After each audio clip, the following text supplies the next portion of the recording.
네, 안녕하세요. 미국 주식 멘탈 케어하기 멘탈이 전부다입니다. 네, 오늘은 지난주 급락에 대한 반대작용으로 3대 지수가 모두 상승을 하면서 마감을 했고요. 특히나 지난주에 나스닥보다 더 많이 떨어졌던 다우가 강하게 상승을 했습니다. 나스닥은 생각보다 조금밖에 상승 못했는데 빅테크 기업들이 지난주 실적 발표 때 향후 가이던스가 좀 부족했던 부분이 시장을 많이 실망시켰었죠. 그 부분이 발목을 잡아서 오늘도 하락을 하면서 마감을 했고, 장 초반에는 3대 지수 모두 정말 좋았다가 시장이 진행될수록 지수가 점점 흘러내리다가 장 막판에 다시 만회를 한 그런 모습입니다. 그래서 애플, 아마존, 마이크로소프트, 구글, 페이스북 같은 빅테크 기업들이 오늘 모두 안 좋았다. 그리고 웃기게도 그 외의 기업들은 대부분 다 좋았다. 라는 게 오늘 시장 상황이고요. 특히 오늘 테슬라가 많이 상승을 했는데 장 초반에는 4% 가까이까지 상승을 했다가 나스닥 지수가 안 좋아지면서 중반에 조금 밀리다가 막판에 다시 3%대로 회복을 하면서 시장을 마무리했습니다. 그래서 정말 간발의 차이로 상징적인 가격이죠. 400달러를 탈환을 하면서 장을 마무리했는데 이거는 상징적인 의미로라도 굉장히 기분 좋은 일이라고 볼 수 있습니다. 그럼 빅테크들 다 안 좋았는데 오늘 왜 테슬라는 올랐나? 뭐 여러 가지 뉴스들도 있긴 했지만 가장 주요했던 거는 역시나 지금 바이든 후보가 트럼프 대통령보다 여론조사에서 당선 확률이 높다고 이렇게 평가가 되면서 오늘 솔라 ETF가 많이 상승을 했어요. 그러면서 친환경 관련된 주식들이 오늘 많이 혜택을 받았거든요.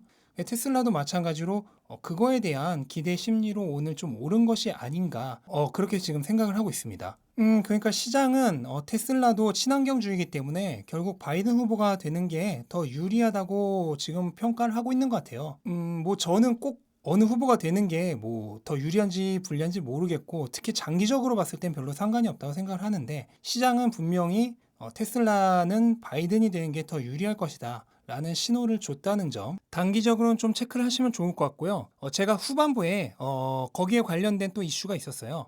그 부분을 또 설명을 드릴 테니까 뒷부분에서 전해드릴 내용도 꼭 보고 나가시길 바랍니다. 네, 그리고 오늘은 그동안 빅테크와 시장 상황에 대해서 열심히 분석을 하느냐고 미처 전해드리지 못한 테슬라에 대한 얘기를 아침 저녁으로 할 예정입니다. 그래서 저녁 영상도 이미 만들어 놨고요. 오늘 밤 6시 15분에 업로드가 될 예정이고 거기서도 그동안 다루지 못했던 테슬라의 여러 가지 중요한 뉴스들을 많이 다뤘으니까 테슬라에 관심 있는 분들이시라면 밤 6시 15분에 업로드되는 영상도 꼭 챙겨보시기 바라고요. 그런데 오늘 아침에도 또 전해드려야 될 테슬라 관련 소식들이 많습니다. 그래서 오늘은 아침 저녁으로 테슬라 특집으로 테슬라에 대해 그동안 쌓였던 여러 가지 소식들 전달해드리는 시간을 갖도록 하겠습니다.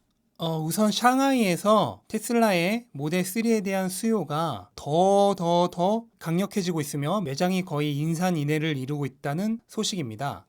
테슬라는 10월에 모델 3가 10% 정도 가격 인하를 했죠. 이로 인해 지금 수요가 폭발을 하고 있는데 여기에 더 기름을 붓는 일이 있었는데 샹하이 경찰이 교통 혼잡을 완화하기 위해서 샹하이 이외의 번호판이 장착된 차량에 대한 제한을 확대하기로 발표를 했습니다. 그래서 공식적으로 11월 2일부터 근무 시간이라고 하죠. 오전 7시부터 오후 8시까지는 지방 번호판을 단 차량은 샹하이 도심 지역의 여러 가지 고가도로들을 이용할 수 없게 되었습니다. 이걸 위반할 경우 벌금이 부과되고요. 그렇기 때문에 샹하이 주변에 이제 살고 있거나 거기로 출퇴근하는 사람들은 지금 빨리 샹하이의 번호판을 받아야만 되는 거예요. 근데 중국은 뭐 아시는 분은 아시겠지만 이 번호판을 대기하는 그 시간이 몇 년이라고 합니다. 그렇기 때문에 그거를 빨리 구하려면은 그 번호판을 이미 가지고 있는 사람한테 고가에 매입을 해야 돼요. 근데 뭐 수천만 원까지도 된다고 들었거든요. 그런데 지금 전기 자동차는 이 대기 시간이 거의 없어요. 그렇기 때문에 빠르게 차를 사려면은 전기차를 사야 되는 거예요. 그래서 지금 전기차에 대한 수요가 폭발을 하는데 샹하이에서 지금 가장 많이 팔리는 전기차가 뭐였죠? 네, 압도적으로 모델 3죠. 그래서 모델 3가 지금 가격 인하까지 겹쳐져서 거의 폭발적으로 팔려 나가고 있다고 합니다. 네, 거기다 중국은 2035년까지 내연기관차를 완전히 퇴출시킬 것이라고 공지를 했죠. 그럼 그때가 돼서는 샹하이가 아니라 중국 모든 도시에서 똑같은 일이 일어날 겁니다. 물론 그때 가면 중국 정부에서도 외국 메이커에 대한 견제도 더욱 심해지겠지만 적어도 지금과는 비교도 안 될 정도로 중국에서 더 많이 팔릴 것이란 거. 이거는 그냥 눈에 보이기에 너무 뻔한 일입니다. 네, 그리고 혼다가 피아트 그룹에 이어서 테슬라에게 환경규제 크레딧을 사기로 계약을 했다고 합니다. 제가 그 소식을 전해드릴 때도 말씀을 드렸죠. 많은 전문가들이 환경규제 크레딧이 앞으로 사라질 거라고 얘기했지만 결코 사라지지 않고 오히려 늘어날 거라고. 근데 이제 혼다도 테슬라에게 환경규제 크레딧을 사기로 계약을 하면서 환경규제 크레딧이 앞으로 늘어날 가능성은 훨씬 더 올라가게 되었습니다. 그래서 일부에서는 뭐 규제 크레딧을 빼면은 적자다 라는 소리가 있지만은 택도 없는 소리다. 이미 환경규제 크레딧에 대한 세금을 제하고 계산하면은 지금도 흑자일 뿐더러 앞으로도 더 늘어날 거다. 그러니까 이거는 그냥 내연기관차가 내연기관을 생산하는 동안은 계속해서 있는, 그리고 오히려 늘어나면 늘어났지 줄어들지 않을 그런 테슬라의 고유한 수입이라고 생각을 하시면 됩니다. 그리고 테슬라가 사이버 트럭에 대해서 여러 가지 개선을 지금 하고 있다는 얘기는 공공연하게 하고 있었는데 그거에 대한 내용이 한 달 정도 안에 발표가 될 거란 얘기가 있었습니다.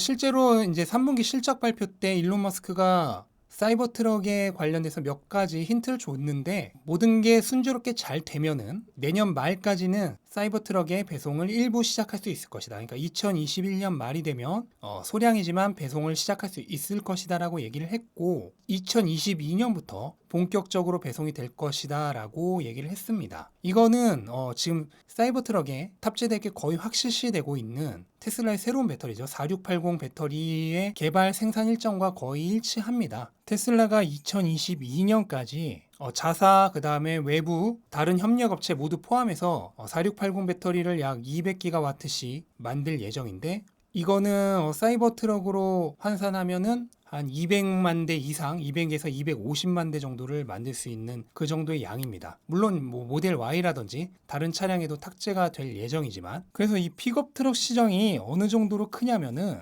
이 시장에서 가장 유명한 차가 포드의 F 시리즈인데요. 작년 한 해에만 포드의 F 시리즈가 89만 6천 대가 팔렸다고 합니다. 그러니까 거의 90만 대 가깝게 팔린 거예요.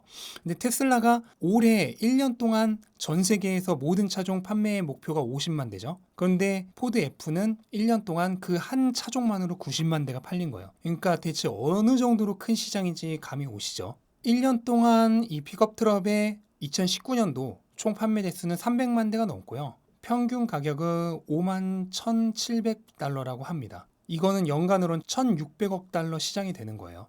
그럼 사이버 트럭은 여기에 대해서 경쟁력이 있을까? 엄청납니다. 기본 모델의 가격이 겨우 39,900달러로 평균 가격보다 10,000달러 이상 저렴하고요. 듀얼 모터의 4륜구동 차량도 49,900달러로 평균 가격보다 쌉니다. 그러니까 추후 유지비가 훨씬 적게 드는 전기 자동차가 지금 가솔린 차량의 평균 가격보다 싼 거예요. 이거는 엄청나게 사이버 트럭이 출시만 된다면 강한 경쟁력을 가질 수 있다는 거죠. 그리고 테슬라는 기존에 어떤 차량을 출시하면 미국 내에서 그 세그먼트의 시장 점유율의 3분의 1을 차지했어요. 이거는 전기차 안에서를 얘기하는 게 아니고 모든 차량을 다 통틀어서예요. 그래서 모델 3도 미국 내에서 프리미엄 세단 시장의 3분의 1 정도를 차지했고 그러면 미국에서 연간 방금 1,600억 달러 시장이라고 했죠. 거기에 3분의 1 이상을 차지한다면 500억 달러 이상의 매출을 예상할 수 있게 되는 겁니다. 이거는 2025년 안에 충분히 그렇게 될 수 있게 되고 그러면은 현재 테슬라의 1년간 총 매출이 300억이 조금 넘죠.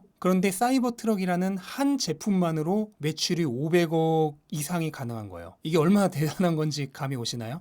그리고 완전 자율주행 FSD에 대한 수입도 테슬라에게 계속해서 중요해지고 있는데요. 얼마 전에 가격이 8,000달러에서 10,000달러로 2,000달러 상향됐죠. 그리고 내년부터는 구독 옵션도 제공될 것이라는 얘기도 있었죠. 그래서 앞으로 테슬라에게 있어서 이 FSD가 굉장히 중요한 캐시카우가 될 겁니다. 여기에 대해서는 제가 오늘 저녁에 올릴 영상에서 이게 대체 얼마나 돈이 되는 사업인지 조금 자세하게 다뤘으니까 FSD의 비즈니스, 수입성 관련돼서는 오늘 저녁에 업로드될 영상을 봐주셨으면 좋겠습니다. 그리고 지금 이 테슬라의 FSD가 끊임없이 업데이트가 되고 있습니다. 그래서 각 차량에서 수집한 데이터를 테슬라로 보내서 테슬라의 슈퍼컴퓨터가 그거를 소스로 해서 딥러닝을 하는 식으로 계속해서 이 FSD를 발전시키고 있는데 지금 테슬라가 준비하고 있는 초 슈퍼컴퓨터, 도조라고 불리죠. 이 새로운 슈퍼컴퓨터가 현재도 일부 지금 풀셀프 드라이빙의 베타 버전의 성능 향상에 참여를 하고 있다는 얘기도 있는데, 뭐 오피셜로는 1년 후에, 그러니까 2021년 내에 이 도조 컴퓨터의 버전 1이 정식으로 사용이 될 거라고 얘기를 했어요. 그럼 이 도조 컴퓨터의 연산 성능이 어느 정도냐? 일반적으로 1000페타플롭스가 될 거라고 알려졌는데, 이거는 현재 가장 빠른 게 후지의 후가크라는 슈퍼컴퓨터인데, 그 슈퍼컴퓨터의 속도가 415페타플롭스라고 합니다. 그러니까 현존하는 가장 빠른 슈퍼컴퓨터보다도 2배 이상 빠른 거예요. 이 엄청난 슈퍼컴퓨터로 전 세계에서 수집되는 실제 주행 데이터를 가지고 딥러닝을 해서 계속해서 끊임없이 일주일마다, 2주일마다 업데이트 버전을 내놓는 거죠. 이거는 다른 회사에서 절대로 불가능한 일이고, 특히 웨이모 같은 라이다를 사용하는 진영에서 절대로 불가능한 일입니다. 실제 도로에서 벌어지는 실제 주행 데이터를 가지고 이렇게 연산을 하는 거예요. 실제 도로에서 벌어지는 제 데이터가 아니면은 저는 사실상 완전 자율주행에 쓰기가 어렵다고 봐요. 왜냐면 실제 도로에서만 발생할 수 있는 그런 여러 가지 변수들이 엄청나게 많은데, 실제 도로에서 수집한 데이터가 아닌 걸 가지고 딥러닝을 해봤자 그게 과연 정말로 안전할까 하는 의문이 생기죠. 네, 그리고 현재 테슬라와 GM의 전기차를 구매하는 구매자들은 약 7,500불 정도의 전기차 세금 공제를 받을 수 없게 됐다고 하는데, 이거는 제조사별로 한도가 정해져 있어서 그걸 넘어가면은 새롭게 구매를 하는 사람들은 그 공제를 받을 수가 없는 거예요. 뭐 일부 나라에서도 보조금에 대해서 마찬가지로 그런 게 있죠. 보조금이 다 끊기면 그 해는 새로 사는 사람들이 보조금을 못 받듯이, 그런 식으로 각 업체당 판매량 일정 수준을 넘어가면은 새로 구매하는 사람들은 세금 공제를 못 받게 되는 건데, 바이든 후보가 대통령이 되면은 이 공제가 완전히 사라질 거라는 그런 공약이 있었습니다.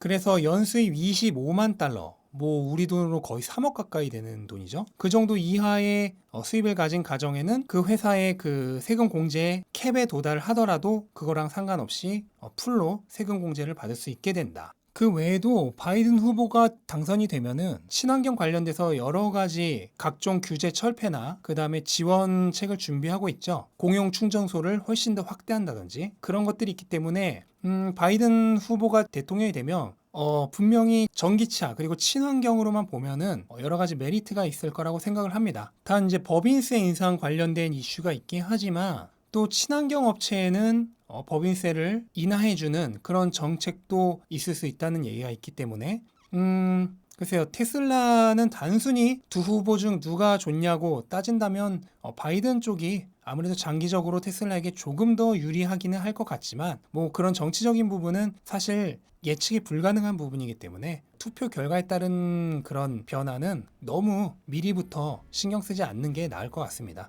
네, 이상 테슬라의 여러 가지 소식까지 살펴봤고요.